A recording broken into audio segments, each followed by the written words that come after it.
Let me say that there will be no backsliding. Our reform process is going step by step. There is no backsliding.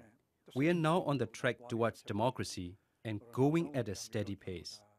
For all the changes that you've made here, the power that is held by the army remains. Is the army committed to reforms here?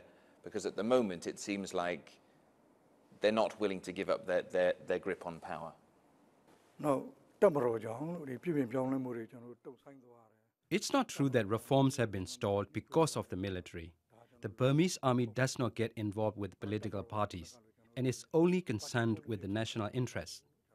They are willing to cooperate with any organization to serve the people. But is the end destination for you the army having no political role here? The military has two tasks. One is to fight for the country in case of war. If there is no war, they will serve the interests of the people. So serving the interests of the people means being involved in national politics. So you see them continuing to have seats in Parliament. They have a quarter of the seats at the moment and a veto of a constitutional change. You don't really see that as being up for negotiation in the near future? It's not only Myanmar where the military are involved in parliamentary politics in the transition period. We have only 25% of the seats. In the case of Indonesia, they had 40%. They were able to gradually reduce the involvement of the military from the parliament. It would be rather difficult to give the time frame for reducing this role. But I can assure you that as we mature in democracy in our country, the role of military in parliament will reduce gradually. It will also depend on the will of the people.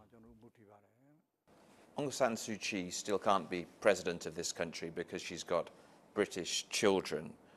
What if, in the election in November, people overwhelmingly vote for her and her party? You talk a lot about the will of the people. If the will of the people is for her to lead this country, shouldn't that take precedent over the Constitution?